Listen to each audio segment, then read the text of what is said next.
¿Acaso se ocultaba una verdad de esta magnitud en tierras mexicanas? En la actualidad, viajar a México se ha convertido en un fenómeno inmensamente popular entre personas de todos los rincones del mundo. Prestigiosas revistas de viajes estadounidenses han coronado a México como el destino número uno a nivel global. Y en 2024, la cifra mensual de visitantes extranjeros alcanzó un récord histórico sin precedentes. La popularidad de la nación azteca parece no conocer límites. En medio de este fervor internacional, la cadena británica BBC decidió investigar a fondo las razones detrás de esta fascinación mundial, emitiendo un programa especial de emergencia tras una investigación exhaustiva. Al hacerlo, salió a la luz una verdad extraordinaria y nunca antes vista que dejaría a la audiencia global absolutamente maravillada. ¿Qué fue exactamente lo que descubrieron? Acompáñenos a desentrañar este misterio. El documental especial emitido por la cadena británica sobre la profunda relación entre México y las naciones que sienten una devoción inquebrantable por él se ha convertido en el principal tema de debate a nivel mundial. El responsable de la producción de este ambicioso proyecto fue el experimentado corresponsal de la BBC en América Latina, Rupert Wingfield Hayes. Para dotar de autenticidad al reportaje, en esta ocasión se mostraron imágenes inéditas, grabadas de primera mano por el propio corresponsal durante su recorrido por territorio mexicano. El estudio de televisión se engalanó con la presencia de invitados de diversas nacionalidades, incluyendo a estadounidenses, colombianos y franceses, todos poseedores de una curiosidad genuina por la cultura de México. ¿Conocen ustedes la impactante y conmovedora verdad que esconde este país? A través de este programa, nos adentraremos en las entrañas de este fenómeno para entender por qué multitudes alrededor del mundo sienten el llamado de viajar a tierras mexicanas. Con las elocuentes palabras del presentador, yo inicio este programa especial de emergencia que terminaría dejando al mundo entero boquiabierto. Lo primero de lo que me percaté al iniciar esta investigación es que México es hoy un destino muchísimo más accesible que en el pasado. Cuando comencé mi labor como corresponsal por la región, allá por el año 2012, la moneda local era muy fuerte, y el tipo de cambio frente al dólar hacía que todo resultara costoso. Los precios de la vida cotidiana eran elevados, y para ser franco, a un extranjero le resultaba económicamente pesado mantenerse allí, explicó el presentador con un tono reflexivo. Sin embargo, el panorama actual es diametralmente opuesto. Gracias a la flexibilización de las políticas de visado y a la masiva proliferación de aerolíneas de bajo costo, hoy en día es infinitamente más sencillo y económico emprender un viaje a México. Además, las recientes fluctuaciones cambiarias han permitido que los turistas internacionales puedan deleitarse plenamente con los servicios de altísima calidad y la inigualable hospitalidad mexicana, a un costo verdaderamente accesible. Por supuesto, no se puede subestimar el colosal impacto de las redes sociales. De acuerdo con un detallado informe de la Secretaría de Turismo, un 21,9% de los visitantes extranjeros afirmó que las redes sociales fueron su fuente de información más valiosa antes de realizar su viaje. Los turistas se dedican a capturar en video los deslumbrantes paisajes, la exquisita gastronomía tradicional y las vibrantes actividades locales, subiéndolos de inmediato a sus plataformas digitales. Este contexto ha provocado que el interés por México escale de forma vertiginosa, multiplicando el flujo de viajeros provenientes de un sinfín de naciones. De esta manera, México se ha consolidado en el imaginario colectivo como el próximo destino a elegir, o el país que debo visitar antes de morir. En medio de este análisis estadístico, hubo un país de la región que capturó poderosamente mi atención, continuó el periodista. El número de visitantes provenientes de esa nación hacia México fue de aproximadamente 590,000 personas en el año 2023. Para el año 2024, esa cifra se disparó a 690,000. Un incremento espectacular de 100,000 personas en tan solo un año. Pero lo que resulta aún más fascinante es que prácticamente el 80% de ellos son visitantes recurrentes, turistas que ya han estado en México anteriormente. ¿Cuál es la razón de esta devoción casi mágica por el país azteca? Es innegable que desde naciones vecinas y cercanas, como Estados Unidos, Canadá o Colombia, llegan contingentes masivos de turistas a México. Sin embargo, debido a la proximidad geográfica, la inmensa mayoría de estos viajes se caracterizan por ser estancias cortas, de menos de una semana, o simples escapadas de fin de semana. Por consiguiente, el presupuesto destinado a alimentación y hospedaje es relativamente moderado. A modo de ejemplo, durante el 2024, gasto promedio por viaje de un turista canadiense rondó los 86,000 pesos. En términos generales, el gasto individual de los turistas de países cercanos se mantiene en rangos accesibles. Un turista colombiano invierte aproximadamente 147,000 pesos, mientras que un estadounidense destina alrededor de 233,000 pesos por viaje. En marcado contraste, los visitantes procedentes de Europa o regiones más lejanas registran gastos considerablemente superiores, motivados por la prolongada duración de sus estancias. Un turista británico llega a desembolsar un promedio de 383,000 pesos. Un australiano gasta 382,000 pesos y un español invierte unos 370,000 pesos. Dado el exorbitante costo de los vuelos transatlánticos y la cantidad de días necesarios para hacer valer el trayecto, resulta lógico y comprensible que para los turistas europeos sea sumamente difícil repetir un viaje a México de forma constante. No obstante, las estadísticas revelaron la existencia de un país en particular donde cada ciudadano gasta un promedio de 290,000 pesos en viáticos, la cifra más alta de su región, y además viajan a México en repetidas ocasiones. Los medios reportaron una cifra que desafía toda lógica. Un asombroso 20% de su población, es decir, 1 de cada 5 habitantes de ese país, ha pisado suelo mexicano al menos una vez en su vida. Me sentí en la obligación imperiosa de descubrir el motivo oculto detrás de este amor tan fervoroso y apasionado hacia México, confesó el corresponsal con evidente intriga. Para nutrir de imágenes este programa especial, el corresponsal y su equipo de producción se trasladaron físicamente a México, donde fueron testigos presenciales de escenas que los dejaron completamente perplejos. Hemos reevaluado y redescubierto el verdadero encanto de esta nación, así que les ruego que presten mucha atención a las siguientes imágenes, anunció el periodista. El enorme monitor del estudio se iluminó, comenzando a reproducir las grabaciones capturadas. En pantalla apareció el corresponsal junto a su equipo, de pie en uno de los pasillos de un concurrido aeropuerto internacional mexicano. Existe una nación en el mundo donde 1 de cada 5 personas ha visitado México. Esa estadística colosal fue la semilla que dio origen a este documental.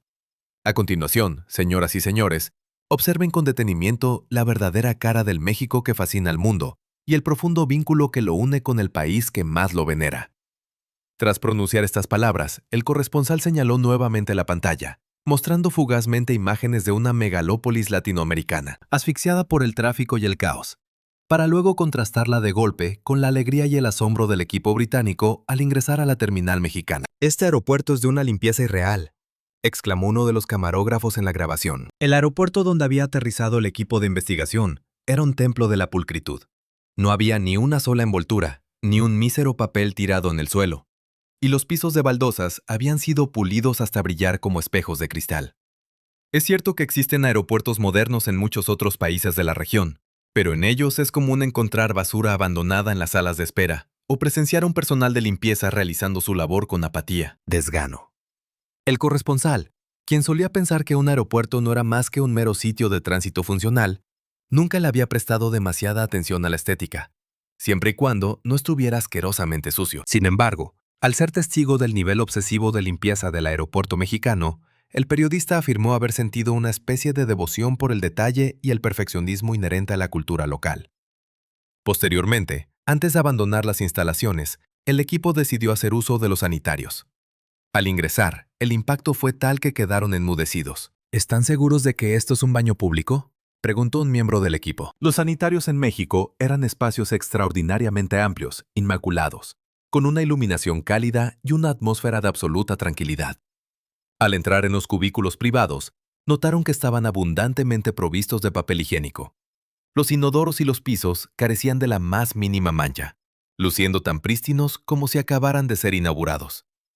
En contraste, los baños de muchos aeropuertos internacionales suelen tener pisos encharcados, manchas, sospechosas, y definitivamente no pueden ser calificados como espacios higiénicos.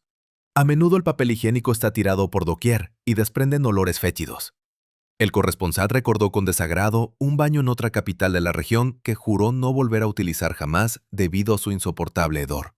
Por el contrario, los sanitarios del aeropuerto mexicano estaban impregnados de un aroma suave, sutil y elegante, envolviendo al equipo de grabación en una sensación de confort inesperado. Pero el asombro estaba lejos de terminar.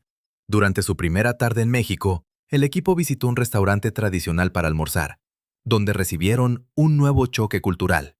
Lo primero que los desarmó fue la humildad, la disposición y la cortesía absoluta de los empleados. El corresponsal confesó que, al momento de entrar al local, sentía cierta aprensión y nerviosismo. ¿El motivo? En varios países vecinos había sufrido malas experiencias al no poder comunicarse perfectamente en el argot local, recibiendo miradas de fastidio o tratos cortantes por parte de los meseros. No obstante, al ver al equipo extranjero de pie en la entrada, dudando sobre qué hacer, un mesero mexicano se acercó de inmediato con una sonrisa cálida y genuina, dándoles la bienvenida y escoltándolos amablemente hasta su mesa. ¿Gusta que le proporcione un menú en inglés, señor?, preguntó el mesero con total naturalidad. Sin esbozar la más mínima mueca de molestia, el empleado se desvivió por facilitarles la experiencia, ofreciéndoles una carta en su idioma natal.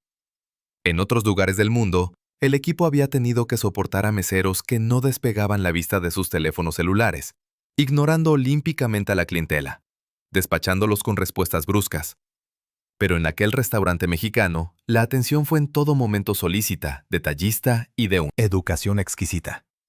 Ante un trato tan radicalmente distinto, tan empático y gentil, el corresponsal sintió una profunda conmoción. A este impecable servicio se sumó la pulcritud y la grata atmósfera del establecimiento. Las mesas de madera estaban relucientes, limpiadas a conciencia, y en el suelo no se percibía ni una sola migaja extraviada. La loza y los cubiertos brillaban de tal forma que hacían dudar si no habían sido comprados esa misma mañana. Además, al observar a su alrededor, el corresponsal notó algo inusual en la forma en que los comensales locales disfrutaban de sus meses, alimentos. En otras latitudes, estaba acostumbrado a que los restaurantes fueran sitios bulliciosos, donde los clientes gritaban por encima de la música. En México, aunque los grupos platicaban animadamente y se reían, mostraban una evidente consideración por el entorno, modulando el volumen de sus voces para no incomodar a las mesas contiguas. Y por si fuera poco, el festín culinario fue un verdadero manjar de los dioses. El equipo ordenó un festín que incluyó tacos al pastor finamente fileteados, un complejo y aromático mole poblano y un ceviche fresco y vibrante. Cada bocado respetaba y enaltecía el sabor original de los ingredientes, logrando una complejidad de sabores profunda pero reconfortante. El corresponsal, quien hasta ese día creía firmemente que la comida de otros países sudamericanos era la cumbre de la gastronomía, descubrió que la comida tradicional mexicana, con sus notas de maíz, chiles tatemados y hierbas frescas, sanaba su estómago, el cual venía fatigado por dietas excesivamente grasientas y pesadas en otros viajes. Fue en ese momento de epifanía gastronómica cuando se percató de las deficiencias en higiene y servicio a las que tristemente se había acostumbrado en otros países. Me gustaría preguntarles, ¿qué imagen tienen ustedes de una nación como México?, inquirió el corresponsal, dirigiendo su mirada hacia el público presente en el estudio. Varias manos se alzaron al instante con entusiasmo. A mí me fascinan sus zonas arqueológicas, las pirámides majestuosas y las iglesias coloniales. También amo profundamente sus tradiciones, como el Día de Muertos y la música del mariachi, además de sus hermosos paisajes naturales. Consumo muchos documentales y libros de fotografía sobre el tema. Si la vida me da la oportunidad, me encantaría viajar para experimentarlo con mis propios sentidos, comentó un asistente emocionado. El contraste de colores en sus pueblos mágicos, sus selvas y el azul de sus playas me parece un espectáculo visual casi de ensueño, verdaderamente poético, añadió una mujer. A diferencia de las ruinas antiguas en Europa, lo fascinante de México es que su herencia indígena y colonial sigue viva, latiendo en las calles modernas. Yo soy un chef originario de Italia, por lo que siento un inmenso respeto por la sofisticación de la gastronomía mexicana, la cual ha sido declarada Patrimonio de la Humanidad.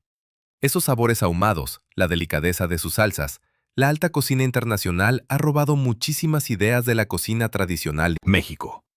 Además, siempre he escuchado que el pueblo mexicano es excepcionalmente cálido, alegre y solidario, por lo que me encantaría visitarlo algún día, argumentó un caballero italiano. Las opiniones rebosantes de admiración emergían una tras otra en el estudio. Tras escuchar atentamente cada intervención, el corresponsal tomó la palabra para agrupar los pensamientos. Puedo notar con alegría que todos ustedes albergan una impresión sumamente positiva y expectativas muy altas respecto a México. Les aseguro que me entusiasma saber que lo que estamos a punto de mostrarles superará con creces esas mismas expectativas. Fue justo en el instante en que el presentador esbozaba una sonrisa de satisfacción, cuando una voz disonante cortó el ambiente. Sinceramente, a mí no me importan en lo más mínimo esos supuestos encantos turísticos o culturales. Lo único que exijo es que este programa muestre la verdadera, cruda y decadente realidad del país, sin maquillajes. Un invitado había levantado la mano, interrumpiendo con un tono gélido y mordaz. Este comentarista, un hombre llamado Luis, era una figura ampliamente conocida en la cadena televisiva. Para ponerlo en contexto, Luis era un polemista profesional, un individuo que disfrutaba generando controversia y que, en esta ocasión, albergaba un escepticismo y un prejuicio evidente hacia el tema del día: México. Consciente de que Luis podría lanzar cualquier dardo envenenado, el corresponsal se preparó mentalmente para mantener el control del programa. Precisamente porque queremos mostrar realidades, hay un material audiovisual que deseo fervientemente que todos ustedes observen, respondió el corresponsal, iniciando la introducción al siguiente bloque. Por favor, acompáñenme a ver las imágenes de nuestra travesía y de las condiciones en las que nos alojamos. Con estas palabras, que atizaban la curiosidad general, los invitados fijaron sus ojos en la pantalla con sonrisas expectantes. Lo que estaban a punto de presenciar los dejaría en un estado de absoluta estupefacción. El equipo de investigación, tras aterrizar y cenar, se dirigió a su hotel para planificar la agenda del día siguiente. Dado que los fondos de la BBC asignados para este viaje eran estrictamente limitados, se vieron obligados a reservar habitaciones en un hotel de negocios sumamente económico, cuyo precio estaba muy por debajo de la media del mercado. Por mucho que otras naciones presuman la excelencia hotelera, al fin y al cabo estamos en un alojamiento barato en México. No podemos esperar milagros. Seguramente será un lugar mediocre, murmuraban entre ellos. Al menos el dinero que nos ahorramos lo usaremos para las grabaciones. Tendremos que apretar los dientes y soportar este hotelucho. Total, la última vez que fuimos a otro país nos cobraron el doble y la habitación ni siquiera había sido barrida. Así es el estándar en esta región, ¿no? Se resignaban. Con esos pensamientos lúgubres y plagados de prejuicios, el equipo arribó a la dirección indicada. Pero, al detenerse frente a la fachada, ¿están completamente seguros de que este es el hotel correcto? El asombro fue tal que los camarógrafos sacaron instintivamente sus equipos y comenzaron a grabar. Aunque la noche ya había caído, la entrada del hotel estaba bañada por una iluminación cálida, tenue y sumamente elegante. Un vestíbulo amplio, moderno y de un diseño impecable recibía a los viajeros cansados. Al cruzar las puertas de cristal automático, el equipo no pudo contener sus exclamaciones de sorpresa. ¿De verdad esta calidad y este lujo minimalista corresponden a un hotel económico de negocios? Siento que nos equivocamos de dirección y entramos a un resort de 5 estrellas. La atmósfera de limpieza y el buen gusto en la decoración son dignos de la alta hotelería. Frente a la propiedad se encontraba convenientemente ubicada una tienda de autoservicio 24 horas, y en el segundo piso, visible a través de grandes ventanales, había una acogedora cafetería donde se serviría el desayuno buffet, el cual, increíblemente, estaba incluido en la modesta tarifa. El piso del lobby, desprovisto de adornos recargados u ostentosos, destacaba por su sobriedad y pulcritud. Detrás del mostrador, una joven recepcionista, impecablemente uniformada, los aguardaba con una sonrisa radiante. Muy buenas noches y bienvenidos. Es un honor para nosotros que nos hayan elegido para su estancia. Muchísimas gracias por su preferencia, pronunció la joven con una dicción perfecta. Al escuchar estas palabras, el equipo foráneo quedó paralizado. En incontables hoteles alrededor del globo, jamás se dirigen a un huésped con un bienvenidos tan cargado de sinceridad y deferencia. Además, la ligera inclinación de cabeza y la amabilidad en su postura grabaron a fuego en la mente de los extranjeros la legendaria hospitalidad mexicana. Cuando el corresponsal, aún incrédulo, sacó su teléfono inteligente para mostrar el código de reserva, el proceso de registro se completó con una eficiencia abrumadora, tomando apenas escasos 5 minutos. El periodista, que se había mentalizado para una batalla campal a causa de las barreras del idioma y la burocracia, se sintió gratamente desarmado. Acto seguido, el botones del hotel colocó el pesado equipo de cámaras y las maletas en un carrito transportador, guiándolos pacientemente hasta las puertas de sus respectivas habitaciones. En este punto, los británicos volvieron a quedar estupefactos ante el nivel de servicio. ¿Todo este trato personalizado en un hotel de bajo presupuesto? Cuando me hospedé en hoteles de lujo en otras capitales de América, el personal jamás tuvo esta consideración hacia mí. ¿Es este el famoso y auténtico don de gentes de los mexicanos?, comentaba uno. Recuerdo un viaje de trabajo a otro país, donde a pesar de pagar una fortuna, me hicieron arrastrar mis propias maletas por pasillos interminables. Pero aquí, en un país que supuestamente es caótico, te ayudan con tu equipaje con una sonrisa franca y te escoltan a tu puerta como si fueras un dignatario. Es algo sublime. Antes siquiera de girar la perilla de sus habitaciones en el 10º piso, el equipo ya había reestructurado por completo su opinión sobre la industria de servicios en México. Tras recorrer un pasillo de una quietud monacal, abrieron la puerta y el asombro se renovó con fuerza. A pesar del bajo costo, la cama era generosamente espaciosa. La ropa de cama, de un blanco inmaculado, invitaba al descanso inmediato. El baño estaba provisto de toallas suaves, agua caliente, presión perfecta y una selección completa de amenidades, jabones artesanales, champú de buena calidad e incluso botellas de agua de cortesía. El corresponsal, abrumado por tanta eficiencia, permaneció en silencio durante varios minutos. Era un contraste brutal con sus experiencias previas. Semanas antes, el equipo había estado en otro país latinoamericano. El hotel allí fue un auténtico desastre. Al entrar, un olor a humedad y encierro les golpeó el rostro. Había basura acumulada en los rincones del pasillo. El recepcionista los trató con total apatía y desdén, y debido a una confusión en la reserva, tardaron más de media hora de pie esperando sus llaves. Al entrar al cuarto, que supuestamente era para no fumadores, el hedor a tabaco rancio estaba impregnado en las cortinas, las sábanas se sentían pegajosas y encontraron envoltorios de comida bajo la cama. Con esos antecedentes traumáticos, venían preparados para sufrir en México, pero la realidad los hizo saltar de alegría. El equipamiento y la limpieza de este hotel de negocios en México son de clase mundial. No tiene punto de comparación con lo que sufrimos la semana pasada. ¡Qué lugar tan higiénico y confortable!, celebraban. Los camarógrafos, que debían estar repasando el guión del día siguiente, parecían niños en su primer viaje escolar, recorriendo cada rincón del cuarto y tomando fotografías frenéticamente. De pronto, uno de los técnicos se asomó por la ventana panorámica. «Oigan, vengan a ver esto rápido», llamó con urgencia. Atraídos por su voz, todos se amontonaron frente al cristal. Abajo se veía una explanada llena de vehículos. «Bah, es solo la agencia de autos de al lado», dijo uno con desdén. «No te equivoques, fíjate bien. Es el estacionamiento de los huéspedes del hotel», corrigió el técnico. El corresponsal y los demás aguzaron la vista. Los automóviles estaban alineados con una simetría milimétrica, como si estuvieran exhibidos para la venta. Pero lo que les voló la cabeza fue que la inmensa mayoría de los coches estaban estacionados de reversa, de culata. En ese preciso instante, un vehículo ingresó al recinto. El equipo observó conteniendo el aliento cómo el conductor maniobraba con paciencia y precisión para encajar el auto marcha atrás en el cajón de estacionamiento. «Es increíble, los mexicanos se estacionan de reversa como regla general», exclamó el periodista asombrado. En muchos lugares del mundo occidental, estacionarse de reversa no es la norma habitual por considerarse tedioso. Sin embargo, presenciar esta costumbre urbana en México, una práctica fundamentada en la prevención de accidentes, la agilización de evacuaciones en caso de emergencia y la cortesía cívica para no entorpecer el paso de otros al salir, conmovió profundamente al corresponsal. Dentro del estudio de televisión, los invitados extranjeros compartían el mismo estupor y comenzaron a emitir sus juicios.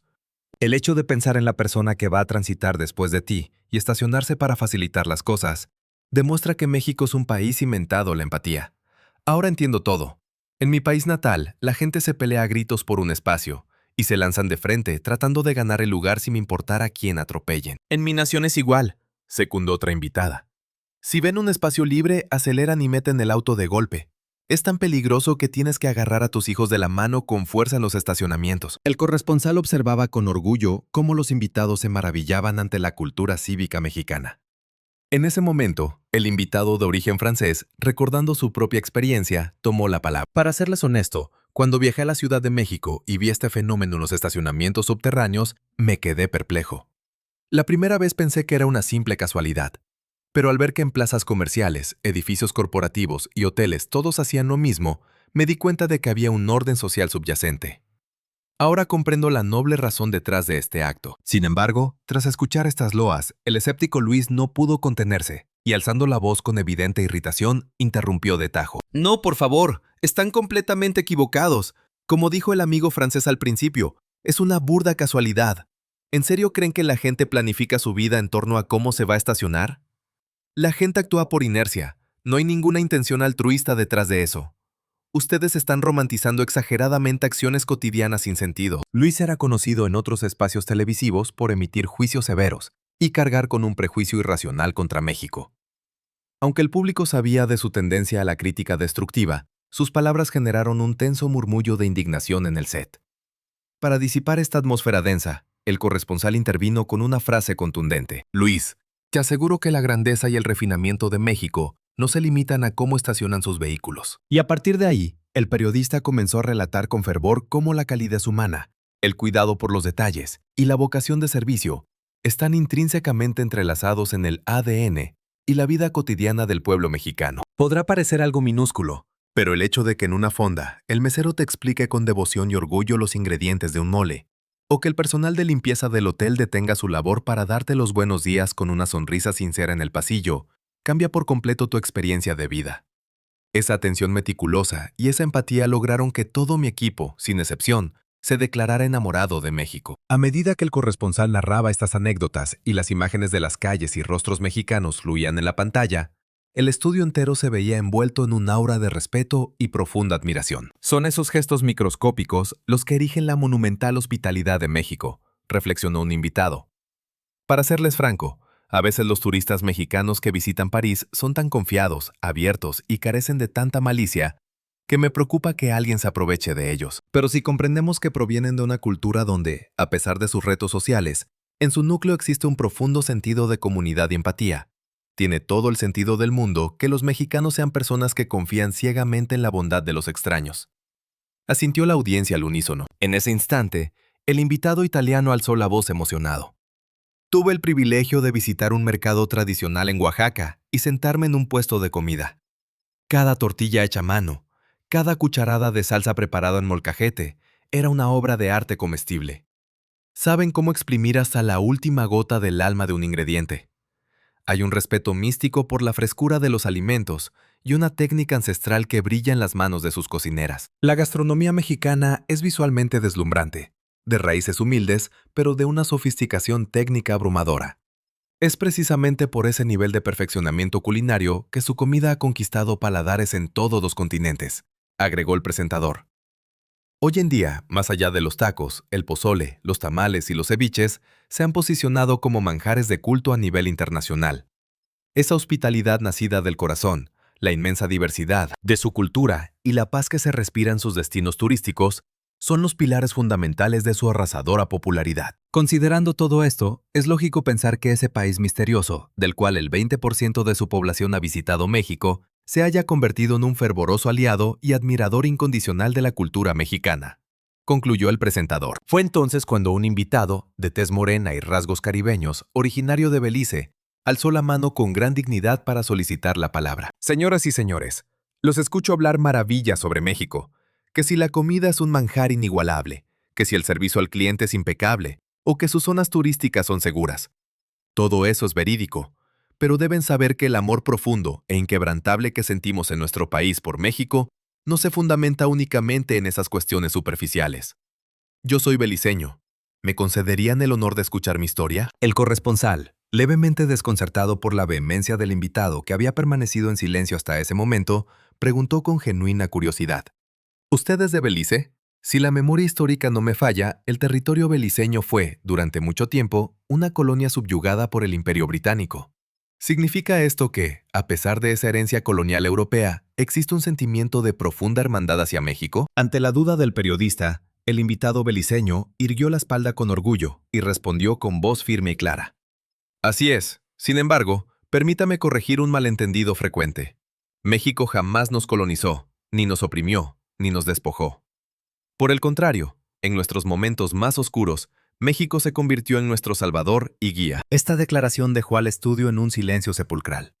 Acto seguido, el invitado comenzó a desgranar la historia épica y conmovedora que forjó los cimientos de una amistad inquebrantable entre Belice y México. Belice, una pequeña y vibrante nación enclavada en la costa caribeña de Centroamérica, custodiada por densas selvas tropicales y el segundo arrecife de coral más grande del mundo, fue escenario de constantes disputas. Tras décadas de enfrentamientos entre el Imperio Español y los corsarios ingleses, en el siglo XIX, los británicos lograron afianzar su dominio total sobre el territorio, bautizándolo como Honduras Británica.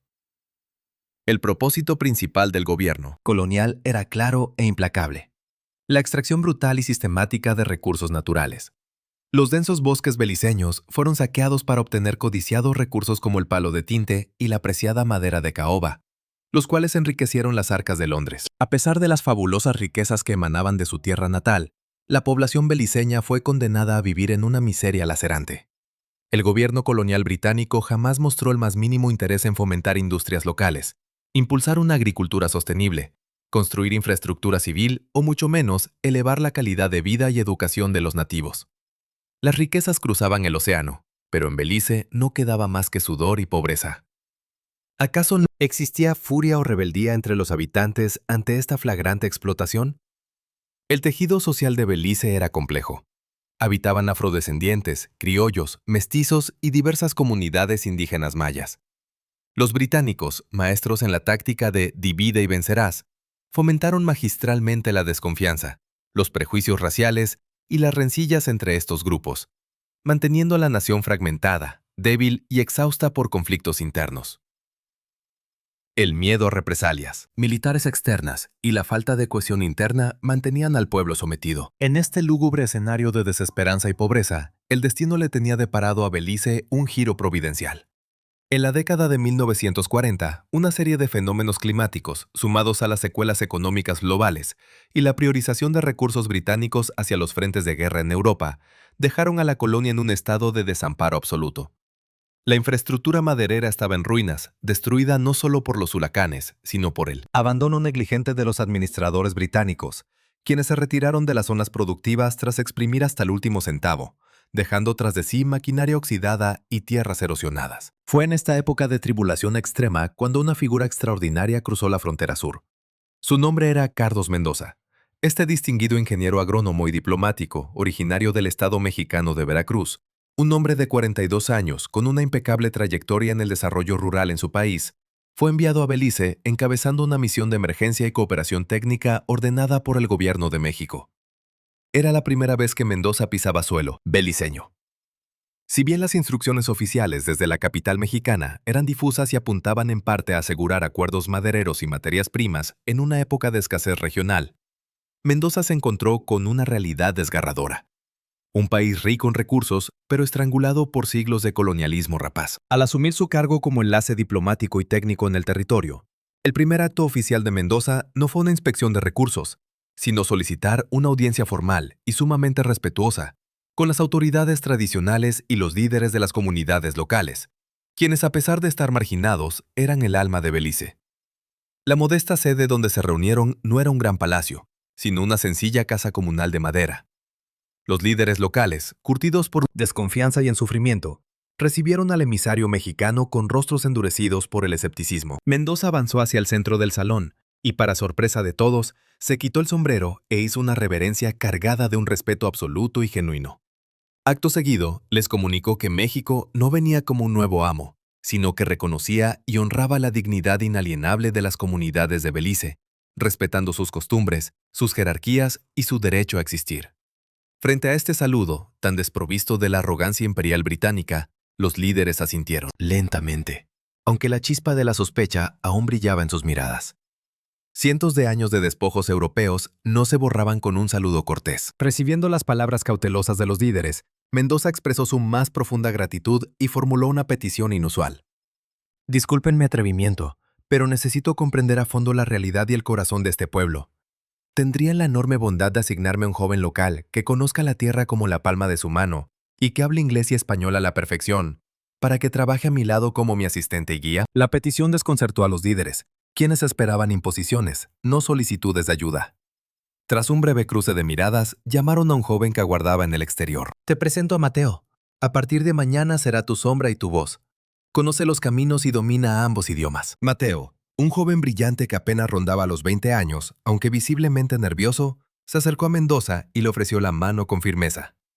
Mendoza, con una calidez paternal, estrechó su mano, disipando la tensión. En realidad, Mendoza temía que la población local rechazara tajantemente cualquier intromisión extranjera.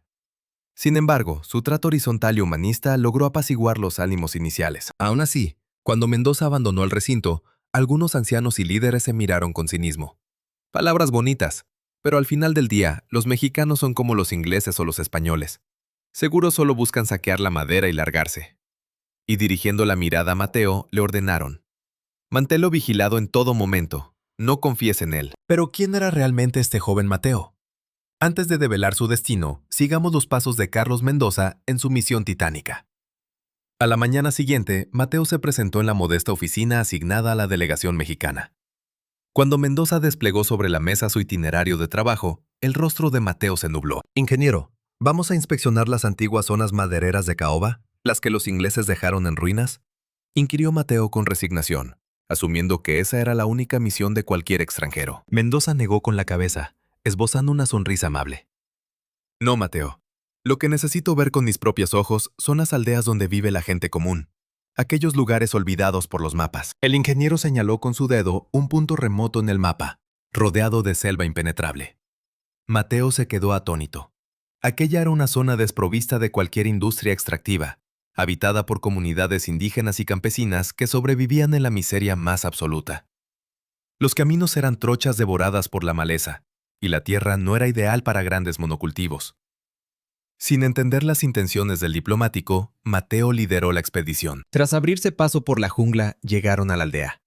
El panorama era desolador. Chozas de techos de palma a punto de colapsar, niños desnutridos y parcelas de tierra agotadas. El doloroso cuadro superaba con creces la pobreza de las zonas rurales más marginadas de México.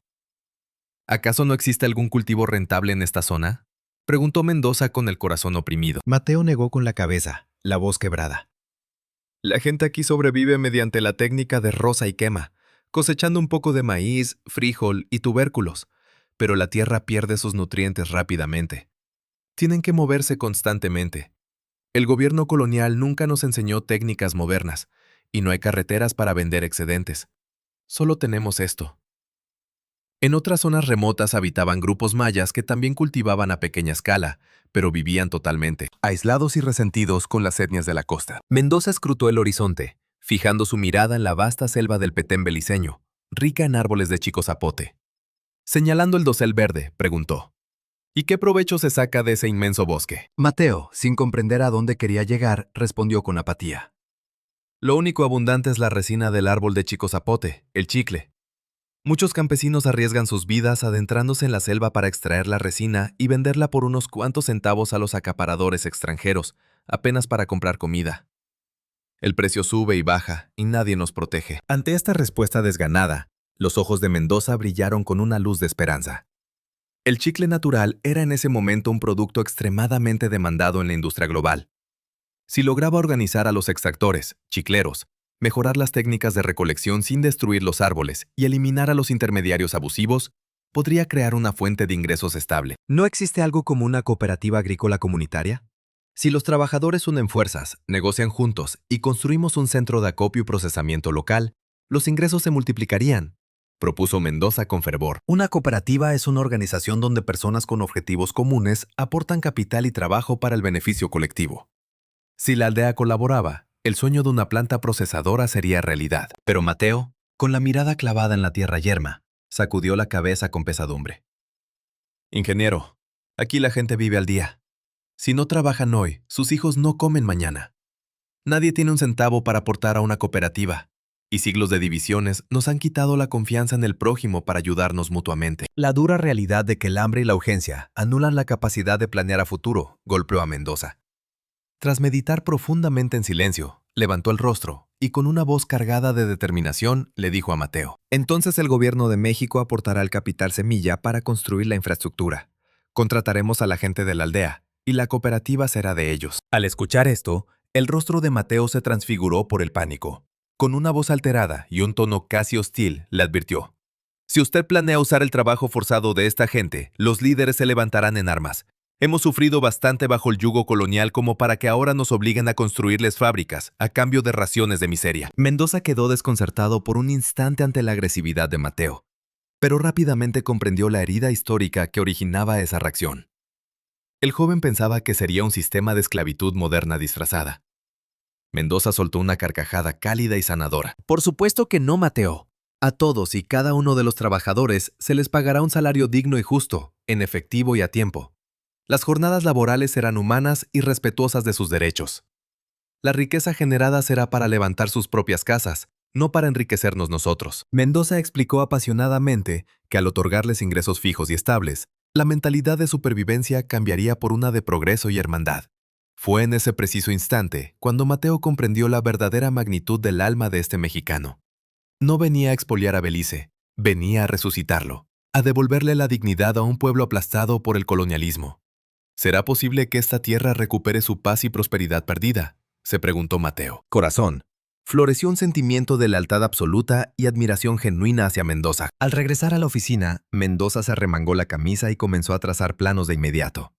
Decidió que los fondos no solo irían a la cooperativa chiclera, sino que destinaría recursos para trazar caminos, instalar tuberías de agua potable y sanear las aldeas.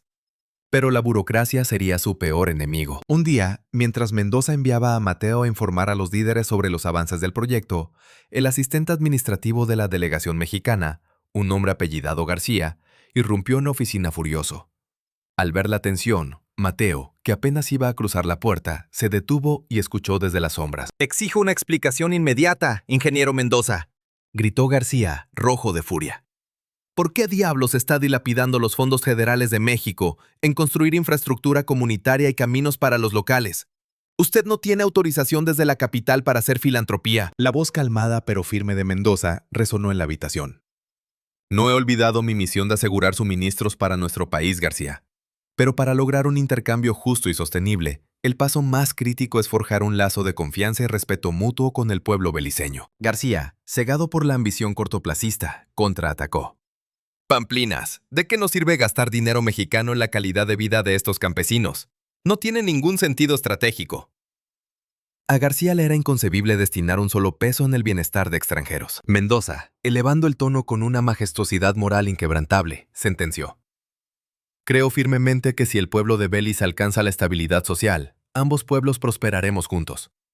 Como bien enseñó nuestro gran presidente Benito Juárez, entre los individuos, como entre las naciones, el respeto al derecho ajeno es la paz.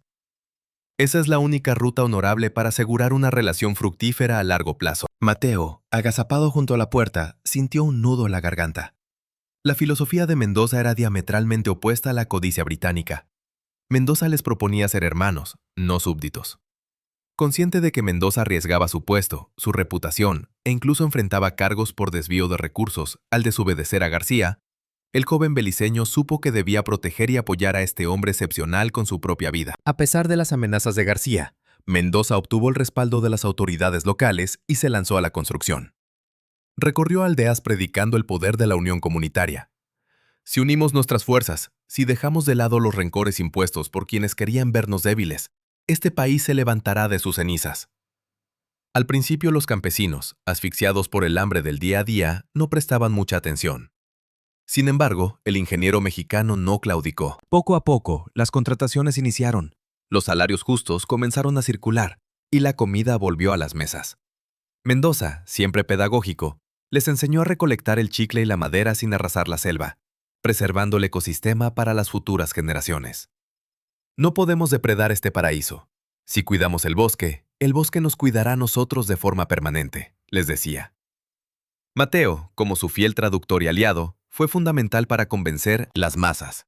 El milagro comenzaba a gestarse, pero la sombra de García volvió a cernirse sobre ellos.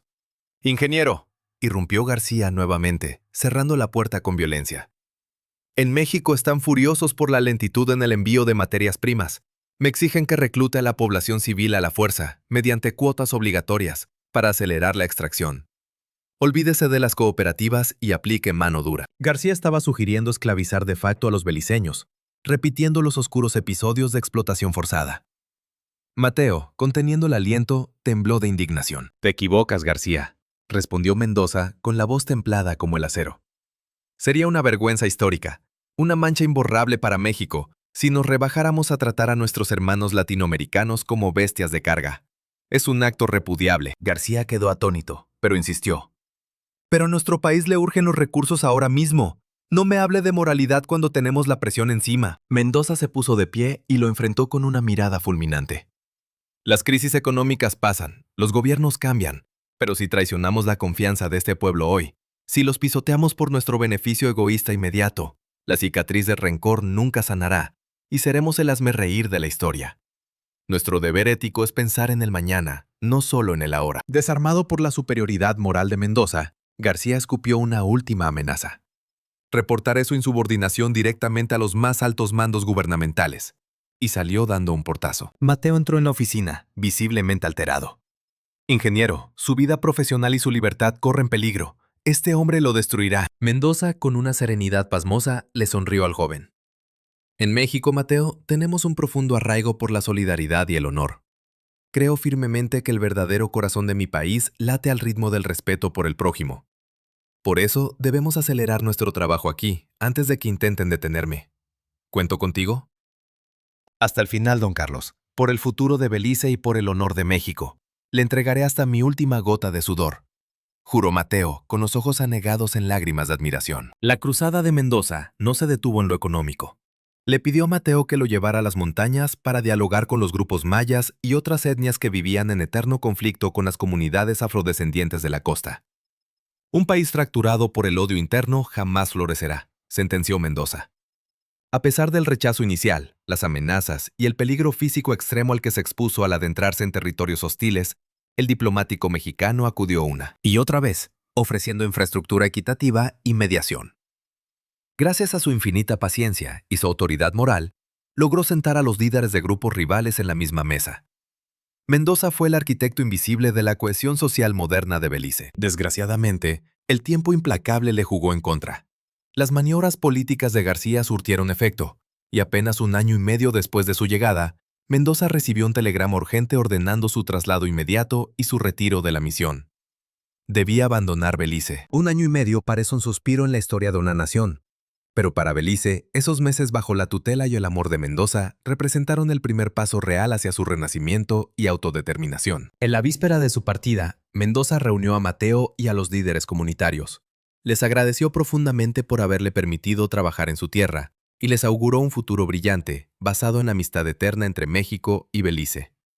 Mendoza dejaría escrito en sus memorias: mi estadía fue dolorosamente breve, sin embargo, al ver a esos hombres recios y curtidos llorar abiertamente al despedirse de mí, las lágrimas también brotaron de mis ojos. Conmovió hasta las fibras más íntimas darme cuenta de cuánto confiaron en mí. Parto con una mezcla de orgullo, gratitud y una melancolía desgarradora. La misión de Mendoza quedó inconclusa en el papel, pero la llama del progreso había sido encendida de forma irreversible. Algún día, cuando los vientos sean favorables, anhelo regresar a esta tierra hermosa, pensó Mendoza al cruzar la frontera. El tiempo avanzó inexorablemente. Nos situamos en la primavera de 1964. Habían transcurrido más de 2 décadas desde aquella despedida. Carlos Mendoza, ya un hombre de 64 años, con la salud mermada por el implacable paso del tiempo, vivía un apacible retiro en su natal estado de Veracruz. Solía relatarle a su familia, con los ojos brillantes de nostalgia, sus peripecias en la selva beliceña, extrañando profundamente la calidez de su gente. Sin embargo, debido a los costos, a sus achaques físicos y a las complejidades burocráticas, acariciaba la triste certeza de que jamás volvería a pisar suelo beliceño. El sueño de regresar se quedó en eso, un simple sueño. Se lamentaba en silencio. Pero el 6 de marzo de 1964, el destino volvió a tocar a su puerta. Recibió una carta urgente enviada por un viejo colega diplomático. En ella se narraba un hecho extraordinario. Días atrás, una delegación mexicana de alto nivel había visitado Belice, y la máxima autoridad del gobierno autónomo beliceño había interrumpido el protocolo para preguntar, con evidente urgencia y emoción: ¿podrían por favor localizar al ingeniero Carlos Mendoza? Necesito volver a ver al hombre que nos salvó. El colega de Mendoza adjuntaba un mensaje arrebatador.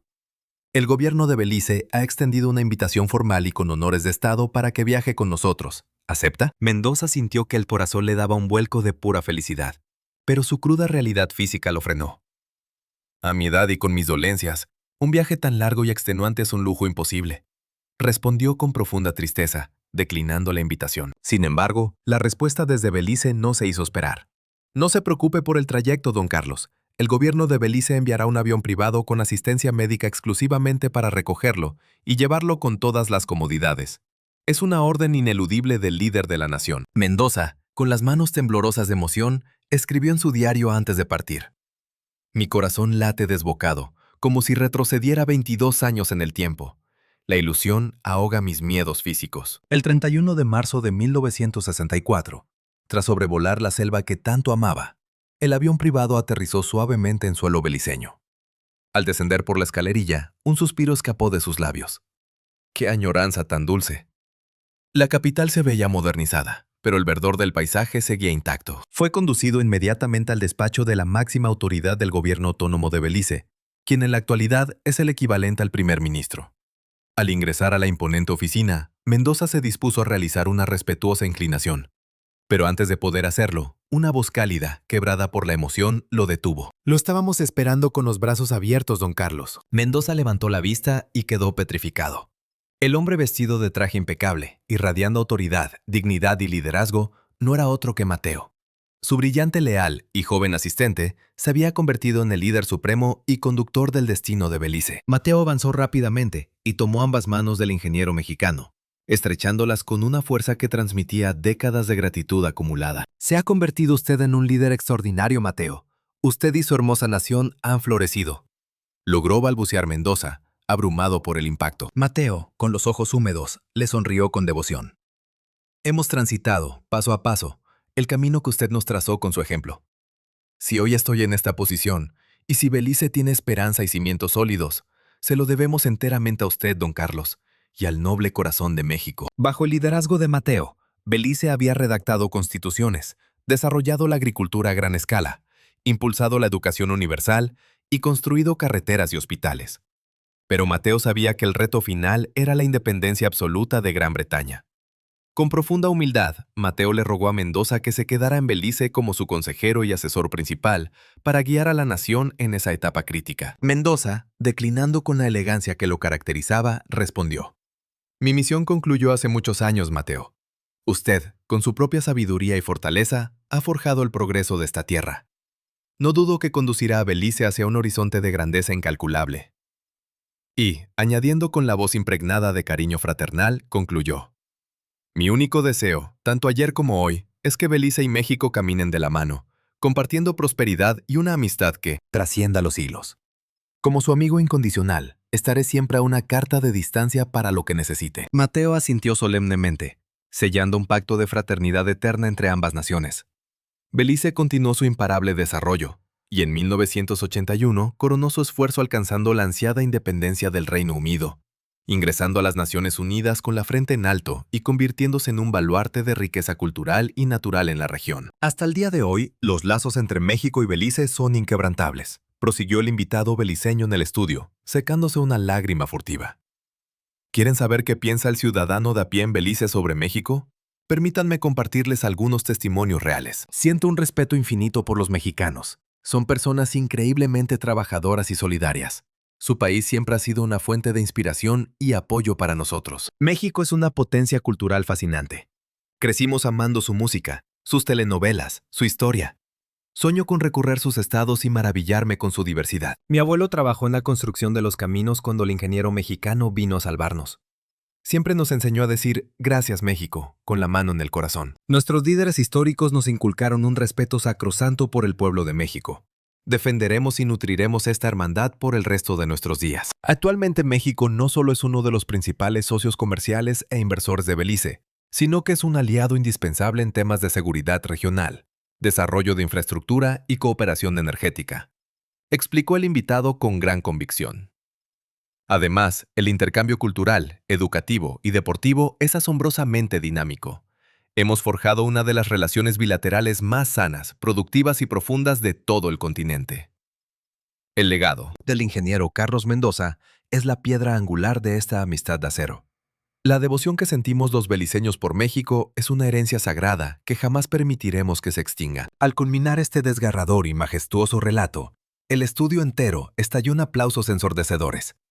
Varios invitados no podían contener el llanto, conmovidos hasta lo más profundo de su ser por la historia de un funcionario que, desafiando sus propios superiores y arriesgando su futuro, se entregó en cuerpo y alma para sembrar la semilla de la prosperidad en un país hermano. Es una epopeya digna de la literatura universal. El hecho de que México haya albergado a hombres de tan altísima talla moral explica a la perfección por qué es una nación tan profundamente respetada y admirada hoy en día, exclamó el invitado italiano. Es la encarnación suprema de la empatía diplomática. Una lección magistral que todas las potencias del mundo deberían emular, agregó el invitado francés. Pero como era de esperarse, el incorregible Luis no soportó el aura de reverencia y lanzó un grito destemplado, irrumpiendo en el momento de mayor sensibilidad. ¡Qué sarta de patrañas tan ridículas! Ustedes son presas de una ingenuidad patética. Están siendo descaradamente manipulados. México solo estaba jugando ajedrez geopolítico. envolvieron sus intenciones imperialistas y de extracción de recursos bajo un manto de falsa caridad. Así es como operan las naciones grandes. Te engañan, te chupan la sangre y encima te exigen gratitud eterna. Todo fue una farsa magistralmente ejecutada para dominar a Belice a largo plazo. El invitado beliceño, con los ojos ardiendo de justa indignación, se puso de pie y señalando a Luis con un dedo tembloroso por el enojo, le replicó con voz atronadora. «Mide tus palabras, farsante. Tu cinismo nubla tu entendimiento. En aquella época el gobierno mexicano poseía la fuerza política y la influencia necesarias para aplastarnos y saquear nuestros recursos por la fuerza bruta si así lo hubiese deseado. La colonia estaba abandonada. Éramos presas fáciles. Pero eligieron no hacerlo. Decidieron tendernos la mano, tratarnos con la dignidad de soberanos y trabajar codo a codo en el barro. Fue por esa integridad moral, por ese corazón noble, que los beliceños juramos una lealtad eterna a México.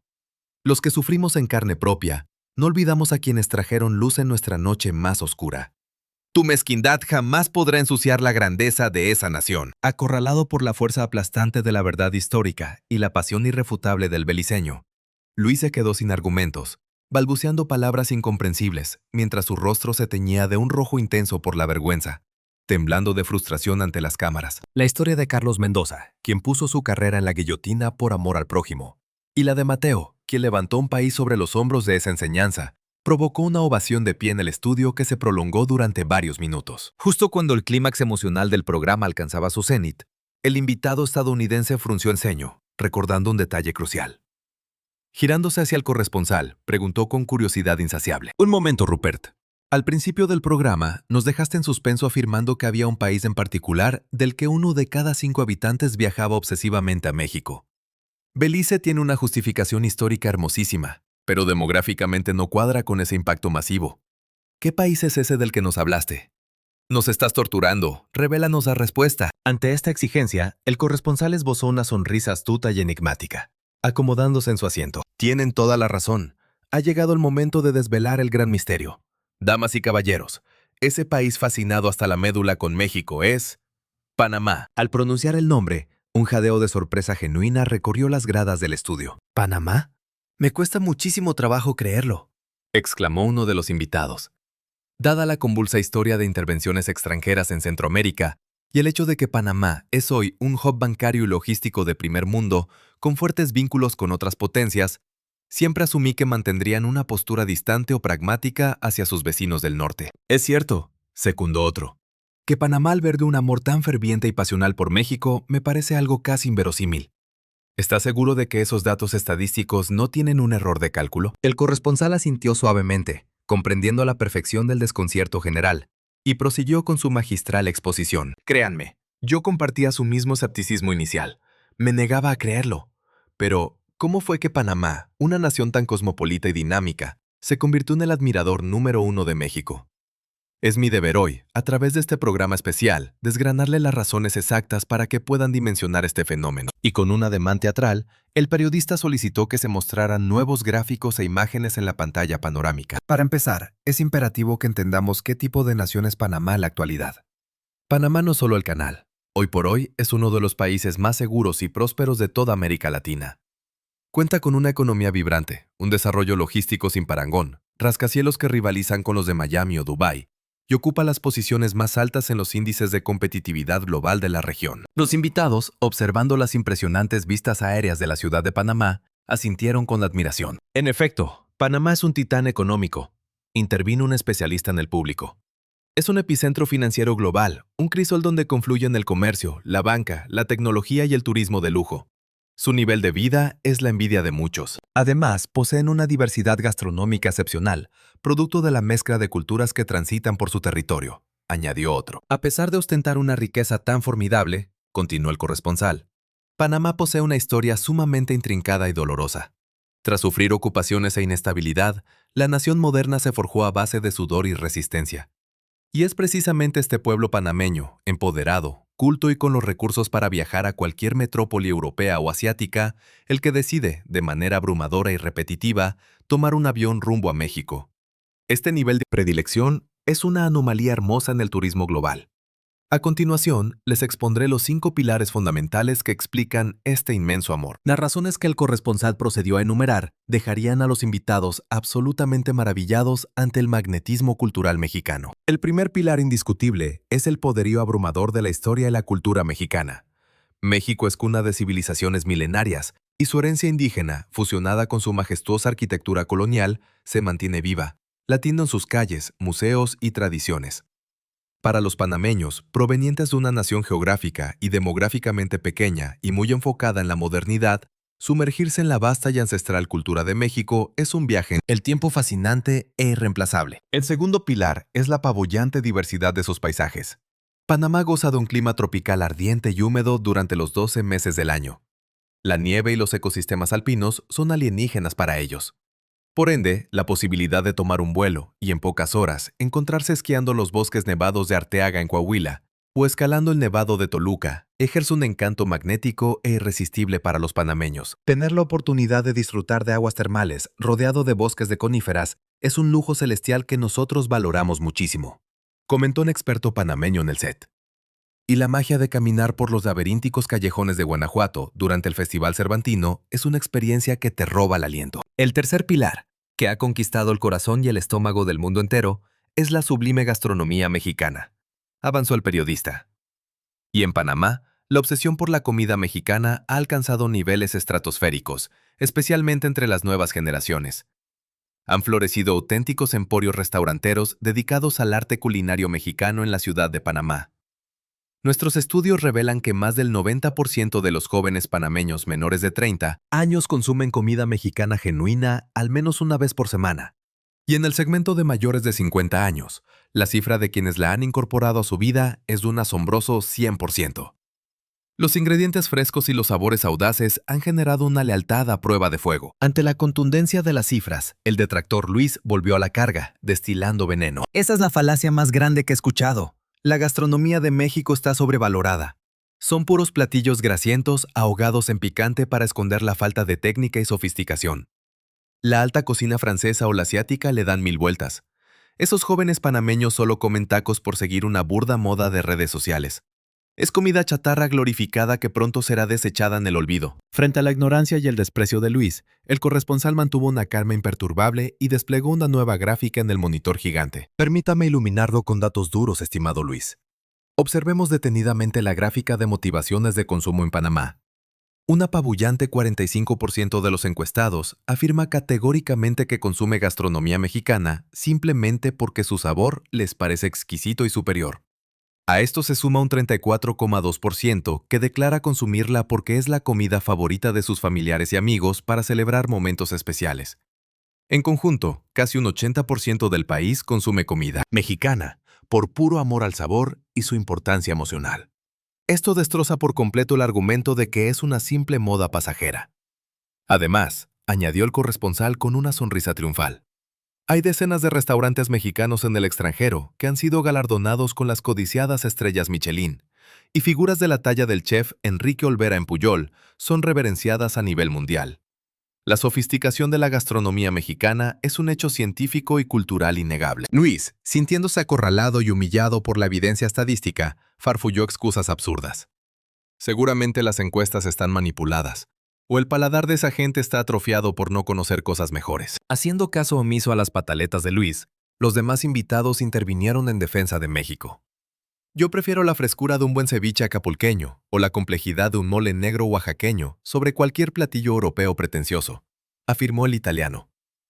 La comida mexicana tiene un abanico de sabores desde lo más sutil y herbal hasta lo más robusto y ahumado. Menospreciar eso es simplemente un signo de ignorancia culinaria extrema. El cuarto pilar es el ansia de paz, hospitalidad y relajación, retomó el corresponsal. Podrían preguntarse, ¿por qué los panameños, viviendo en un país sumamente seguro y moderno, viajan a México buscando tranquilidad? La respuesta radica en el estrés de su propio éxito.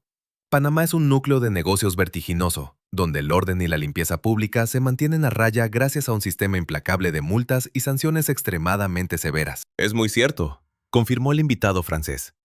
En Panamá las reglas de tránsito, la prohibición de tirar basura o alterar el orden, se castigan con multas draconianas y una vigilancia gubernamental omnipresente.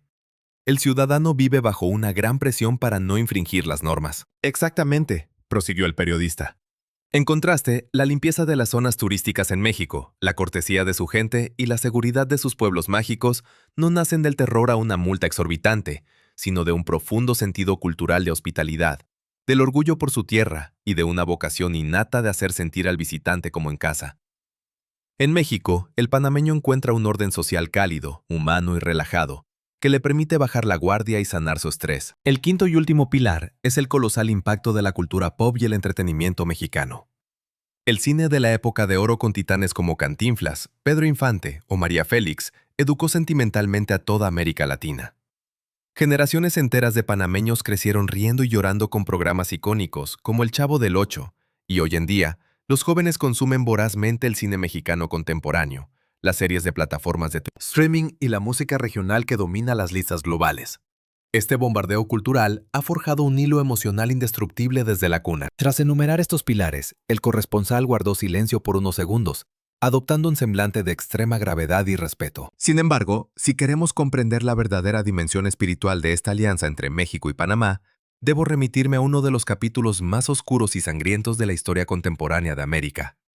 Me refiero a la profunda crisis política de finales de la década de 1980 y de manera específica a la devastadora invasión militar estadounidense a Panamá en 1989, conocida como la Operación Causa Justa. El silencio en el estudio era total. Durante aquellos días aciagos, el caos, el fuego cruzado, los bombardeos sobre barrios populares y la persecución política indiscriminada sembraron el terror absoluto entre la población civil panameña.